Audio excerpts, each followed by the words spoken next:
Et on poursuit bien sûr notre édition spéciale, toujours en direct avec de nombreux invités. Je vous les présente. Corinne Narassiguin, bonsoir. Bonsoir. Et bienvenue, porte-parole du Parti Socialiste. À vos côtés, notre chroniqueur économique Jean-Louis Gombault, bonsoir. Bonsoir Sonia. Notre journaliste éditorialiste Michael Zamès, bonsoir. À vos côtés, Véronique Reilsout, bonsoir. Spécialiste des réseaux sociaux et directrice générale de Dentsu Consulting. Et à vos côtés, Raquel Garrido, bonsoir. Bonsoir. Membre de France Insoumise et bien évidemment soutien de Jean-Luc Mélenchon dans sa campagne. Alors mesdames, messieurs, on va découvrir d'abord les unes de demain, les unes de vos quotidiens. On va commencer par celle-ci, Libération, 100 mois, avec François Hollande en une évidemment, prenant acte de son impopularité. Vous la voyez, François Hollande renonce à être candidat à l'élection présidentielle, une première sous la Ve République. Le Figaro, photo de face, François Hollande face caméra tout à l'heure, la fin. Le président a donc annoncé qu'il renonçait à être candidat à sa propre succession. Autre une, tout aussi sobre, le Télégramme, forfait. François Hollande, au terme d'un quinquennat marqué par l'impopularité, il a créé l'événement en annonçant sa décision de ne pas se représenter. Ouest France, qui titre sur le renoncement, il renonce. Voici quelques unes demain de vos quotidiens. Première réaction peut-être à ces unes, Corinne Narassiguin, peut-être en particulier celle de Libération, 100 mois, comme s'il y avait même une forme de soulagement quelque part. Moi, je ne vais pas... non, mais même par rapport à la déclaration ce soir, est-ce que c'était le cas? Est-ce qu'il y avait même une forme de soulagement, peut-être? Oui, je pense qu'il était dans une situation de plus en plus difficile. Je crois qu'il a subi... J'espère que l'histoire saura lui rendre justice du fait qu'il a subi depuis 4 ans et demi maintenant un procès permanent outrancier par rapport à la réalité de son bilan et la réalité de sa personne. Et donc, oui, peut-être qu'il y a une part de soulagement d'avoir pris la décision. Voilà.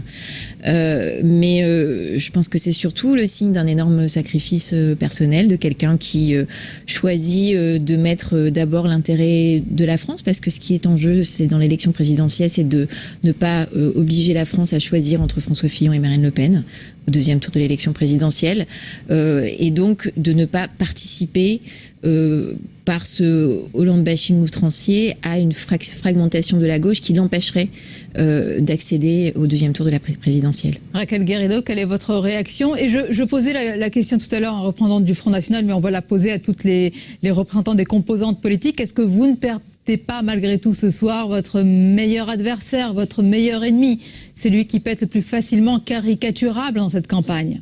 Non, d'abord parce qu'il n'était pas seul à gouverner en réalité, et que on verra dans les jours et semaines qui viennent que le débat au sein de la primaire du PS va mettre en jeu des personnes qui étaient souvent en gouvernement.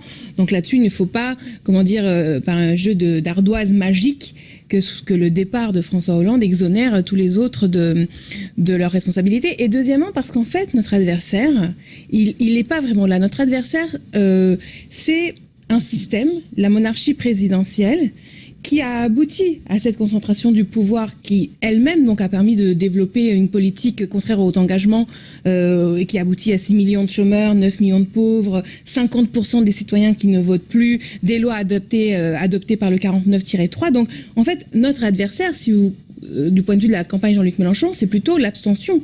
Une sorte d'apathie civique des Français. C'est la Ve République. Voilà. Et pourtant, ce soir, elle a pris un sacré coup de jeune, la Ve République, avec la fin de cette longue tradition du président candidat. Elle a pris un coup définitif, à mon avis, tout court. C'est-à-dire, ce soir, il y a une ambiance de fin de règne, clairement. Après le sort qui a été réservé à Nicolas Sarkozy, on constate que la puissance du papier de la lettre de la Ve République ne tient plus. Ce n'est plus possible, ce n'est plus acceptable, ce n'est plus efficace que des hommes qui ont causé tant de mal à leurs compatriotes et qui ont trahi leur programme maintiennent malgré tout leur pouvoir. Donc moi je me réjouis de cela et je constate que c'est un événement très important de cette chute de la Ve République, et c'est là où je dis attention, il faut maintenant construire cette 6e République, et c'est là le rôle de Jean-Luc Mélenchon, qui dit que dès 2017, nous pourrons convoquer une assemblée constituante pour la 6e République. Midi à sa porte, c'est normal. Mais je note, vous dites... C'est à nous depuis longtemps. Oui, c'est vrai. Non, vous portez... D'avoir dit depuis longtemps que la 5e République, la monarchie présidentielle était un problème, et qu'il ne suffisait pas de constater que c'était un problème, il fallait encore on dirait que vous dites le ce soir que François Hollande a été poussé vers la sortie, c'est quand même sa décision en conscience qu'il a pris ce soir. Il aurait pu y aller. Absolument, il aurait pu. Oui, mais moi je ne veux pas faire de psychologie. Non, c'est pas de la psychologie, c'est institutionnel, là. Oui, bien sûr, mais c'est bien la preuve que la 5e République ne tient plus, même sur l'encre, je veux dire, du stylo qu'il a écrit, puisqu'il avait effectivement tout pouvoir pour rester. Il aurait pu dire, regardez, la primaire n'a pas marché, Macron n'y est pas, Jean-Luc Mélenchon n'y est pas. Des explications, il y en avait plein, pour même pas aller à la primaire s'il voulait. Non. Il n'a même pas eu le pouvoir de faire cela. Donc c'est bien que c'est tout un régime qui s'écroule. Je crois qu'au contraire, c'est pas du tout un aveu d'impuissance, c'est un acte, c'est une décision personnelle très, très lourde de sens. Par rapport à ce que doit être l'importance du rassemblement de la gauche pour l'avenir de ce pays. Et donc, c'est là qu'il faut comprendre. Donc, j'espère que cette décision, ce sacrifice, ne sera pas vain et qui permettra à certains de mettre un peu leurs égos en sourdine et de travailler. Ça a l'air d'être un vœu pieux. Hein, travailler à. Oui, malheureusement, les mauvaises habitudes sont difficiles à changer. Mais j'espère que ça fera réfléchir chacun à gauche sur le sens de ce retrait qui est une première dans la 5e République. On n'a jamais effectivement vu ça. Moi, je pense que je pense qu'on doit avoir un débat sur les institutions. Il faut faire parce que je pense qu'il y a un besoin d'une plus grande démocratie continue aujourd'hui. C'est une demande citoyenne, donc il faut qu'on puisse avoir une réflexion là-dessus. Mais je pense pas que je pense que là il y a une décision qui est d'abord politique. Avant d'être institutionnelle. Elle est éminemment politique. Si vous me permettez, il y a deux choses. D'abord, sur le titre de Libération, je suis pas totalement d'accord avec eux. Sans fin. La fin est sans moi, pardon. Parce qu'il y a vraiment une fin là. C'est vraiment la fin. Sans moi, je suis pas d'accord parce que ça veut dire que pendant, en tout cas toutes les primaires, on va parler que du bilan de François Hollande. Et pendant 5 mois, il risque aussi d'être extrêmement présent, François Hollande. En tout cas, François Hollande, le président de la République. On se référera toujours au président de la République et à son bilan. Donc il sera toujours présent, au moins jusqu'à l'élection présidentielle. Et puis vous parliez de sacrifice. Allez. Au bénéfice du doute, oui, sur un sacrifice. Simplement, il y a une chose que on sait à la lecture du fameux livre, c'est que François Hollande voulait laisser une trace dans l'histoire. Et peut-être que justement, il a compris là aussi qu'avec cet acte qu'il a fait aujourd'hui, il va laisser cette trace dans l'histoire comme étant le premier président de la République à ne pas se représenter. Ce soir par la grande porte de l'histoire. Voilà, mais c'est aussi pour personnellement. Et je dis bien personnellement, laisser une trace dans l'histoire. C'est pas forcément un sacrifice pour son parti, mais plutôt à titre personnel. Mais je crois que par rapport aux élections de 2017, il fait un sacrifice pour tenter de... les conditions étaient réunies pour tenter de rassembler... mais il ne sacrifie rien parce qu'il n'aurait pas gagné. Donc, il est bien évident. S'il avait pu gagner et qu'il lâche son poste, j'aurais pu entendre ce mot de sacrifice. Il est bien évident que si on n'avait pas eu... Il ne pouvait pas gagner. Il est bien évident que si on n'était pas dans une situation de fragmentation extrême de la gauche, cette question ne se poserait pas. Mais ceci étant dit, voilà, je pense que c'est celui qui aujourd'hui montre qu'il a pris la mesure, qui est celui qui montre le plus, qu'il a pris la mesure du défi pour la gauche. On va continuer à parler de l'état de la gauche. C'est un vaste défi que celui du rassemblement. Nous sommes d'abord en ligne et en direct avec Nicolas Dupont-Aignan, qui est le président de Debout la France. Nicolas Dupont-Aignan, est-ce que vous y voyez, à partir de ce soir, une formidable accélération du tempo et de la vie politique? C'est un paysage qui est profondément bouleversé ce soir. Oh, écoutez, il y a 2 mois, il y avait des couvertures de magazines avec le duel Sarkozy-Hollande. Et en fait, ce qui se passe, c'est une formidable accélération. C'est surtout un ras-le-bol de nos concitoyens qui ne supportent plus ceux qui ont plongé la France dans l'échec. Et François Hollande paye d'abord son impuissance à changer les choses, à respecter ses promesses, sa trahison du peuple de gauche.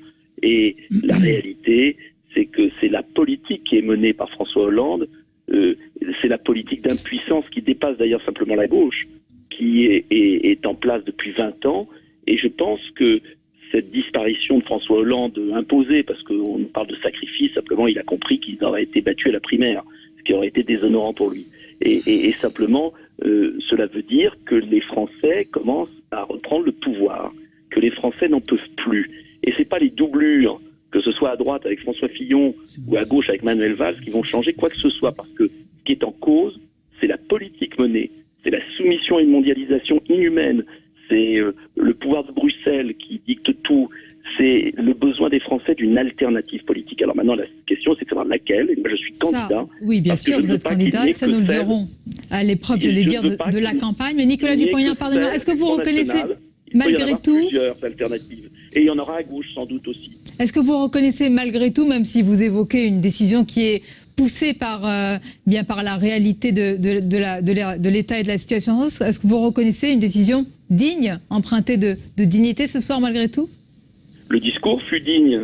Ce qui est beaucoup moins digne, ce sont les larmes de pleureuses des assassins de Hollande, les Valls et surtout Macron, qui jouent les grandes pleureuses aujourd'hui, alors que ce sont eux qui l'ont trahi et qui l'ont poussé à ne pas se représenter. Mais ça, c'est la loi de la politique, c'est pas grave devant l'histoire. Il a été digne, il a compris qu'il était dans une impasse, mais j'aimerais que les hommes politiques français et femmes politiques s'interrogent aussi sur l'impasse des politiques menées depuis 20 ans. Et les Français attendent maintenant pas simplement un changement d'homme, ils attendent un changement de politique. Et c'est pas du tout la même chose. Merci en tous les cas pour votre réaction ce soir en direct dans notre édition spéciale.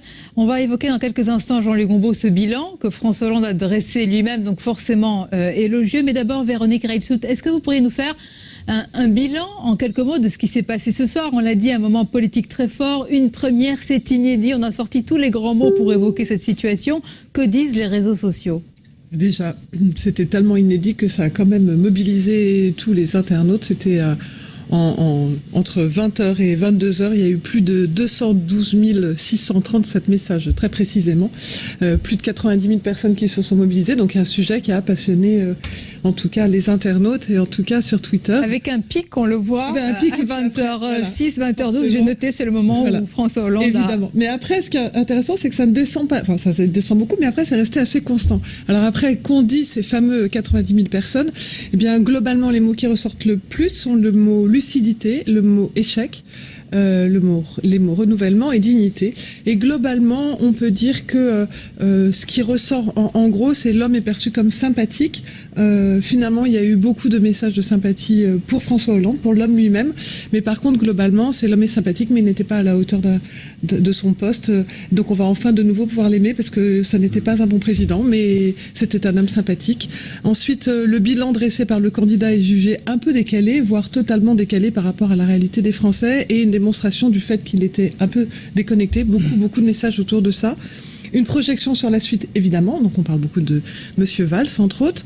Et là, on retombe dans des logiques partisanes, donc plus classiques.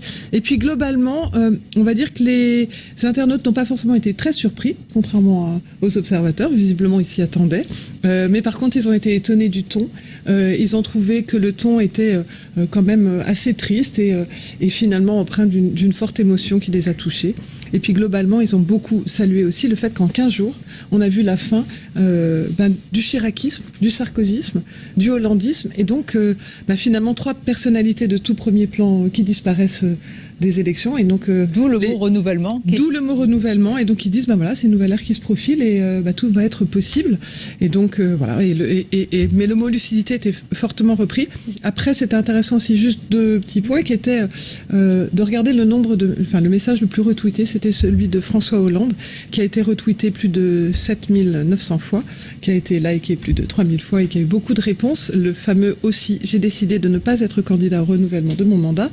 Et il a eu plus de 952 réponses. Ce qui est intéressant, c'est quand on regarde les réponses en question, c'est plutôt des gens sympathiques, c'est plutôt des gens qui le soutiennent dans sa position, même si globalement beaucoup disaient que renoncer n'est pas gagné et que voilà, mais c'était plutôt sympathique. Et le changement, c'est maintenant. Et le changement, c'est maintenant. Il y en avait beaucoup aussi. Après, l'autre homme politique qui a été beaucoup repris en retweet pour plus de 2000, c'était Monsieur Fillon, avec un tweet un peu dur, et qui lui, par contre, avait beaucoup de réponses, mais les réponses étaient beaucoup moins sympathiques à son endroit, loin de là.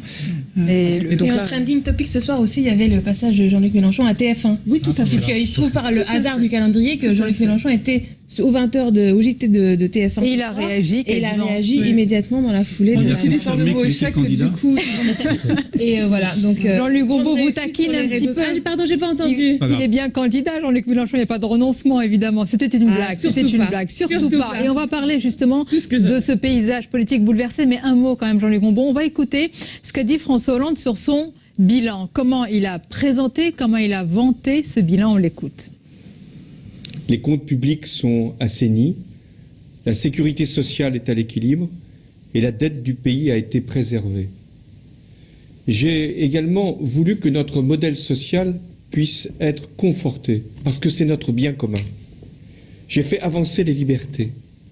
Le mariage a été ouvert à tous les couples. L'égalité entre les femmes et les hommes a été renforcée. Et la lutte contre les discriminations, celles qui blessent, a été amplifiée.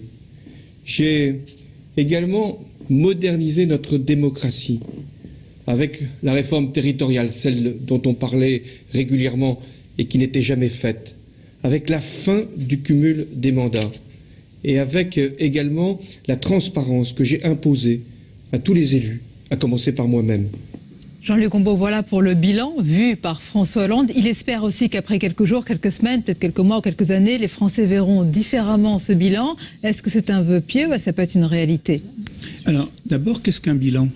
Parce que c'est pas, Bonne vous savez, question. c'est l'idée de la France va mieux. À partir de 3 ou 4 indices qui, effectivement, notamment en matière de chômage, puisque depuis le début du quinquennat, le chômage a augmenté de 16 000 par mois et depuis maintenant 1 an, il baisse de 10 000 par mois. Donc ça fait partie du bilan. Mais le bilan, c'est aussi l'état de l'opinion quand même. Parce qu'en fait, il s'en va sous la pression d'une impopularité totale. C'est ça, dans son bilan, un bilan politique, ce n'est pas seulement des indices économiques. C'est le fait qu'il a échoué à faire, disons, à gagner une popularité dans la population.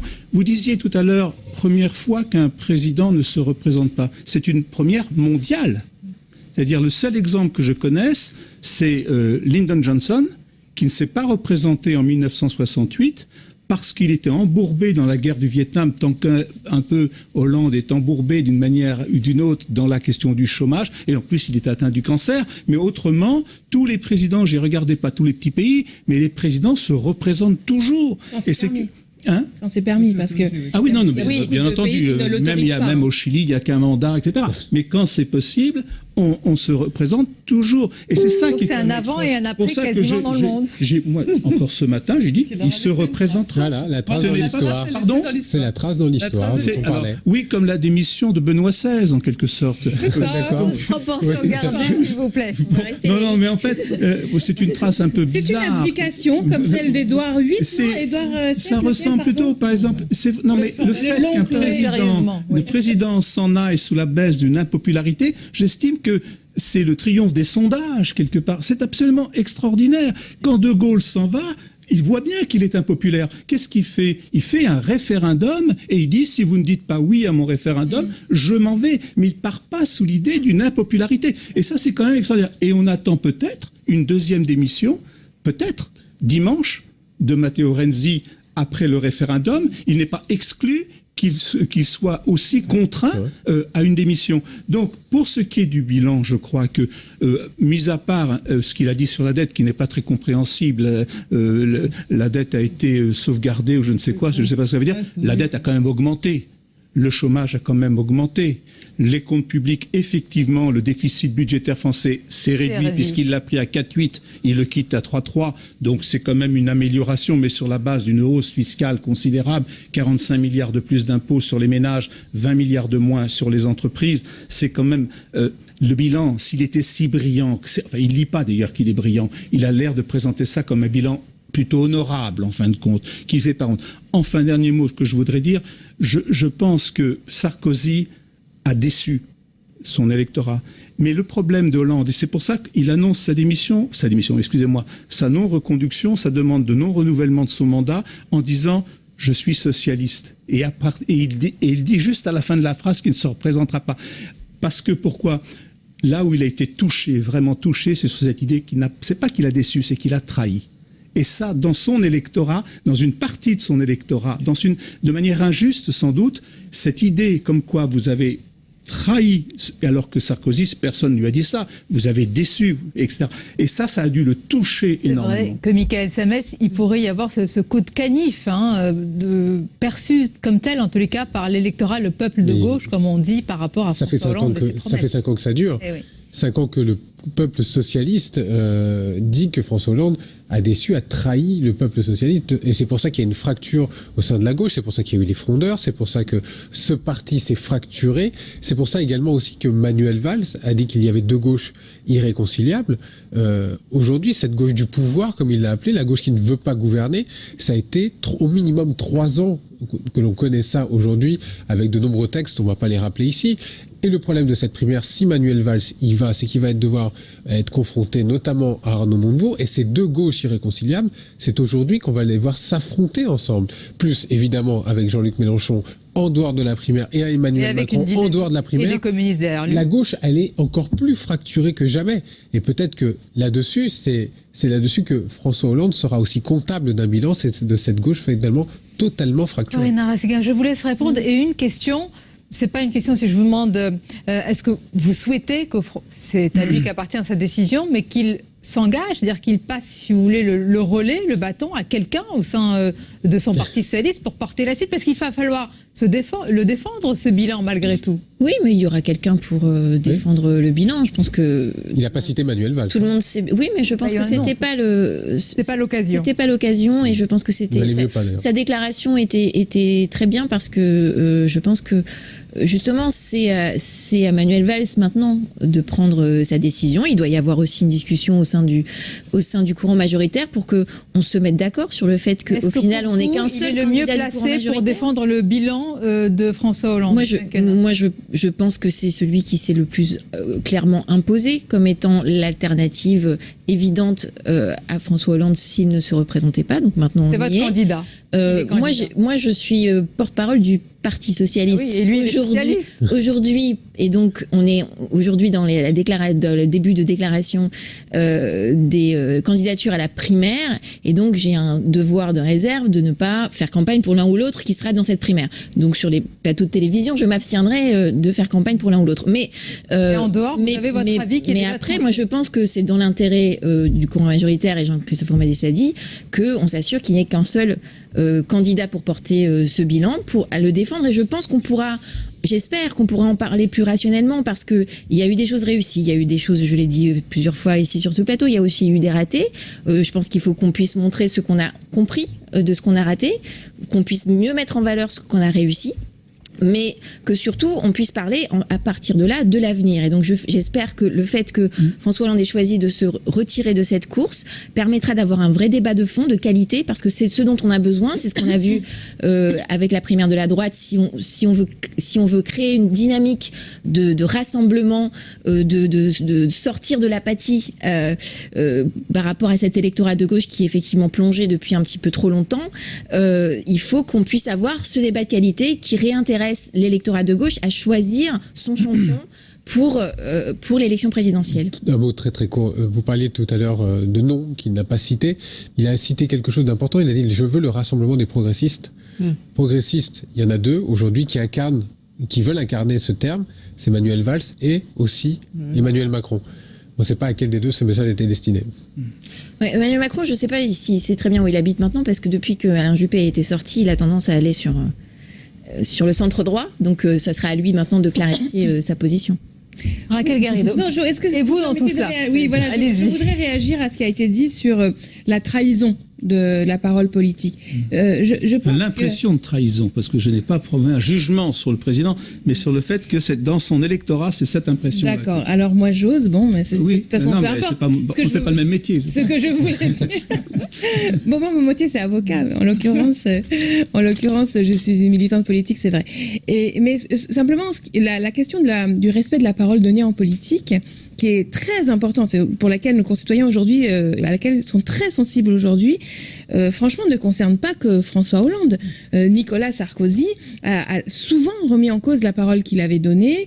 Je pense par exemple à sa promesse de ne pas augmenter la durée de cotisation pour les retraites, sur lesquelles il est revenu. Son engagement à ne pas se représenter, à sortir de la politique quand il avait perdu la dernière fois. Donc en fait, il y a un problème général qui ne concerne pas que François Hollande. Et ce qui est dramatique pour nombre de Français ce soir, c'est que ce bilan de François Hollande, ces trahisons ou ces remises en cause de la parole politique, elles étaient décelables bien avant.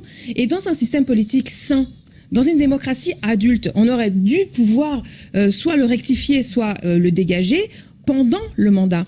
Et là, on touche du doigt la vraie difficulté de cette 5e République. C'est-à-dire que vous avez des hommes qui prennent tout le pouvoir et plouf, à la fin, 5 jours avant que ce soit fini, ils disent « Ah bah c'est vrai en fait, non, bah, en réalité c'est vrai, je me suis planté ». Bon, pardon, mais le million de chômeurs de plus, on l'avait dit. On va laisser nos invités réagir à votre argumentaire. J'en reviens finalement à mon idée, je termine juste là-dessus, c'est que ce qui m'intéresse moi en 2017, c'est qu'on parle des solutions par rapport à ça. Et c'est quoi ? C'est de mettre en place le droit de révoquer les élus à partir de la mi-mandat. C'est intégrer désormais le vote blanc dans le suffrage exprimé, qui me semble être une mesure de nature vraiment à amener les Français dans une discussion dont ils se sentent absolument exclus, et c'est pas le spectacle des Hollandes qui va les y enthousiasmer davantage. Et nous sommes en direct et en ligne avec Richard Ferrand, qui est secrétaire général du mouvement En Marche. Bonsoir Richard Ferrand. On a entendu tout à l'heure, en début de soirée, après la déclaration de François Hollande, celle d'Emmanuel Macron, qui a reconnu et salué et souligné une décision digne. On imagine aussi que c'est un soulagement, peut-être, pour votre candidat ce soir. Je ne vois pas pourquoi ce serait un soulagement. Vous savez, nous traçons notre route et nous marchons notre chemin et nous ne nous déterminons pas par rapport au choix d'autres.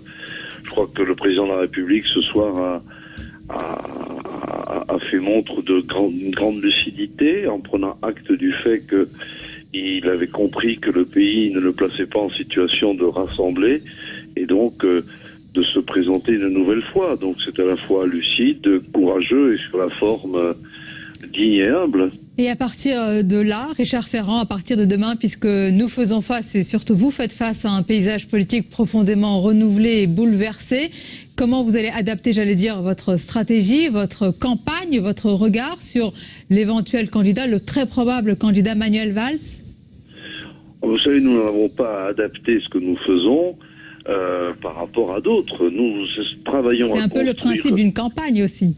Nous travaillons à construire une offre politique nouvelle, incarnée par Emmanuel Macron. Nous continuerons la croissance de notre rassemblement, de notre mouvement, et nous comptons de gauche, qui a créé un mouvement qui veut rassembler sur des valeurs claires des gens qui ont des origines politiques différentes, pour justement éviter ces caricatures de rassemblement que sont les primaires, où l'on voit finalement des gens qui se rabibochent après avoir exhibé leurs différences et qui, en vérité, aboutissent à des petits arrangements qui ne servent qu'à gruger les électeurs et à dévaloriser la parole publique. Donc Emmanuel Macron, il habite En Marche et chaque jour, nous progressons et nous rassemblons. Merci Richard Ferrand pour votre réaction ce soir. Merci à vous. Alors on va poursuivre notre analyse, peut-être faire encore un point sur les réseaux sociaux. Véronique Reil-Soult, vous nous avez dit qu'il y avait plutôt des réactions globalement positives. Est-ce qu'il y a déjà eu les réactions dans l'après ? Est-ce que déjà les internautes se projettent dans un éventuel match Manuel Valls, Emmanuel Macron, et puis évidemment, il y a Jean-Luc Mélenchon. Jean-Luc Mélenchon, effectivement, c'est ce qu'on regardait, a eu un pic sur son intervention qui a été très reprise et très saluée, mais en règle générale, sur les réseaux sociaux, il est toujours très repris, parce qu'il a le sens de la formule, et sur Internet, ça fonctionne bien, qu'il a une chaîne YouTube très efficace. Oui, voilà. Ça c'est dit. Ouais. Donc c'est quelqu'un qui sait bien fonctionner là-dessus. Ceci dit, oui, bien sûr, il se projette, donc on a des tas noms qui sortent, forcément beaucoup de discussions autour de Manuel Valls. Alors on va dire que comme il est un peu tard, les discussions sont pas toujours extrêmement sérieuses, d'abord parce que souvent c'est une réaction à chaud, donc il y a plein de gifs animés fort rigolos qui imaginent Manuel Valls dans plein de positions, fort content de la situation. Ne nous dites pas tout alors. Voilà, mais globalement oui, bien sûr, ils sont déjà dans l'après, et c'est même étonnant parce que finalement le commentaire a été évidemment au début sur l'homme, sur la situation, sur des tas de conjectures sur pourquoi a-t-il pris cette décision, pourquoi le 1er décembre, pourquoi pas un peu plus tard, enfin voilà. Et puis ça y est, là quand je regardais les messages, on est déjà sur la suite, on est déjà en train de se poser la question de qui va incarner, on est déjà passé à autre chose. Ce qui est incroyable, c'est un commentaire, c'est notre temps politique et médiatique finalement, parce que François Hollande, il a aussi imprégné, tout comme Nicolas Sarkozy, la vie politique française pendant des années. On va évidemment en parler pendant des jours et des semaines, mais c'est incroyable cette rapidité de tourner les pages aujourd'hui. Oui, je pense que c'est vous-même d'ailleurs. Oui, bien sûr, mais je pense que c'est le problème qu'on a à régler essentiellement, et justement c'est la question, ça repose aussi la question de comment fonctionne la démocratie et les institutions, parce que on est aujourd'hui dans des temps politiques, médiatiques et électoraux et des réseaux sociaux particulièrement, donc de l'internet, qui sont des temps totalement différents. Le temps politique devrait être un temps long. Mais il y a plus de patience par rapport à l'action politique. Il y a toujours une volonté. Il y a toujours une pardonnez, même les politiques n'ont plus de patience. Eux-mêmes subissent. Non, mais parce qu'ils ont toujours. Il y a toujours eu un défaut. Il y a toujours eu un défaut structurel des politiques à plus se calquer sur le temps électoral que sur la réalité de la nécessité du temps politique. Ça, c'est malheureusement, ça, on ne pourra pas y échapper. Mais je pense que forcément, parce que ce sont les électeurs qui maintenant zappent très vite, il y a une adaptation des politiques, mais c'est pas nécessairement une très bonne chose ni pour la démocratie ni pour l'action politique. On n'a pas le temps de faire un débat sur ce sujet-là ce soir, mais je suis pas tout à fait d'accord, parce que d'abord, c'est plutôt les politiques qui tweetent et qui utilisent les réseaux sociaux ainsi que on commente, c'est la même chose quand on discute devant une émission, qu'on commente et qu'il y ait de l'écume, oui. Mais les vrais sujets, ils ne vont pas si vite que ça. Les vrais sujets, ils sont sur Facebook et sur les forums. Oui. Et les internautes ne vont pas vite. Ils prennent le temps de discuter, ils prennent le temps d'échanger. Oui, tout à fait. Là, pendant une émission, bien sûr, on commente. Parler de Twitter, c'est... Non, mais parce que je parle de Twitter, parce que Twitter, c'est l'écume et c'est la réalité de... On commente la télévision et quand François Hollande prend la parole, on commente. Mais les vrais commentaires, d'ailleurs, les tweets qui sont le plus repris sont des tweets de politique. C'est heureux, d'ailleurs, qu'il y ait ce débat de fou et on le voit avec la pétence. Vite, souvent beaucoup trop vite, on leur demande pas de réagir aussi. La prochaine étape de la maturité de notre démocratie sera quand, décidément, on n'invitera plus de sondeurs sur les... Attendez, avant de dire ça. C'est tellement avéré, à chaque fois erroné, qu'il faudrait peut-être... Je vous laisse réagir. On va d'abord revenir sur cette décision, parce que c'est une première, vous l'avez rappelé d'ailleurs, pour peut-être dans le monde, en tout cas dans certains grands pays occidentaux, etc. Oui. C'est une première, c'est un moment historique et politique fort. Marie Brémaud. Il tire sa révérence. 10 secondes, quelques mots pour une séquence politique historique. J'ai décidé de ne pas être candidat à l'élection présidentielle. Des sondages au plus bas, un désamour avec les Français, un éclatement politique à gauche, des circonstances qui ont conduit François Hollande à renoncer à une bataille qui semblait quasi perdue d'avance. Jamais auparavant dans la Ve République, un président en exercice n'avait abdiqué de la sorte. Pas François Mitterrand, l'autre président socialiste, et ce malgré la maladie, 2 septennats au final. Pas Jacques Chirac non plus, malgré la dissolution de l'Assemblée nationale et la cohabitation politique. Pas Nicolas Sarkozy non plus, l'adversaire désigné de François Hollande. Malgré l'échec à la présidentielle en 2012, le Phénix avait tout de même essayé de renaître de ses cendres durant la primaire de la droite, sans succès. La déclaration de ce soir sonne comme un aveu d'échec pour le chef de l'État et laisse un boulevard pour les candidats déclarés à la primaire de la gauche et les autres. Allez, la suite de cette édition spéciale, on va découvrir, pour celles que nous n'avions pas vues tout à l'heure, les unes des quotidiens, on va les commenter ensemble. Celle d'aujourd'hui en France, regardez-la, vous allez la découvrir. Hollande renonce, normal. Non mais c'est bizarre comme titre. C'est bizarre comme titre parce que franchement, c'est normal. tout sauf Rien normal. Normal. Oui. Peut-être sûrement référence d'ailleurs au président normal. Libération, on l'a commenté tout à l'heure, forte une, 100 mois pour la suite. Le Figaro avec un seul mot, la fin. Bon. Et puis Courrier Picard avec la surprise du chef. Et peut-être je voudrais vous faire réagir là-dessus, Corinne Narassiga. C'est vraiment, alors pour les commentateurs, pour les experts, c'est une surprise. Je ne sais pas qui a été mis dans la confidence, mais très peu, très certainement. Est-ce que vous aviez des doutes ? En tant que responsable politique, est-ce que vous êtes dit il y avait de grosses interrogations cette semaine. Donc effectivement, c'est depuis quelques jours, c'était effectivement envisageable qu'ils puissent prendre cette décision. Je vous aurais pas dit ça il y a 10 jours. Mais cette semaine, oui, c'était clairement, on voyait bien qu'il y avait un vrai questionnement profond de son côté. Maintenant, je ne présageais pas de la décision, et donc j'ai été surprise comme tout le monde par cette annonce ce soir. Pour moi, le grand perdant, c'est la gauche dans cette affaire. Je parle de votre gauche, je ne tape pas de la gauche de la vôtre, parce que Hollande, c'est l'homme de la synthèse, et malgré tout, il a fait la synthèse dans les primaires de 2011 plutôt, et au cours de son mandat, sur un certain nombre de décisions qui ont scandalisé une partie de la gauche, notamment les fameuses baisses de cotisations sociales pour les entreprises, mais le relèvement de la tranche supérieure de l'impôt, des choses de ce genre qui ont été faites sur les inégalités, etc. Il arrivait à contrebalancer, et jusqu'à présent, il est arrivé à contrebalancer, et voilà qu'il se sent balancé par l'ensemble. Et comment va se passer maintenant la primaire de la gauche? Qui est capable de faire la synthèse? C'est la vraie question, à l'intérieur, alors que sans Hollande, c'est un vrai problème. Un mot de la fin, toutes les trois. Je sais pas si la réponse ce sera la synthèse, ce sera aux candidats et aux électeurs qui viendront voter de le dire. Et François Fillon, c'est pas vraiment une synthèse. Hein. Et donc c'est le chef de l'autre camp en face. Et je pense que ça montre que la Ve République n'est pas faite pour un social-démocrate et dans sa politique et dans sa personnalité. Merci pour votre analyse, merci pour ce débat, merci surtout aux téléspectateurs qui nous ont suivis pour cette soirée particulière après une annonce, nous l'avons dit, historique, politique très forte. C'est un moment qui va être évidemment commenté dès demain et amplement analysé. Merci à vous, belle fin de soirée en notre compagnie.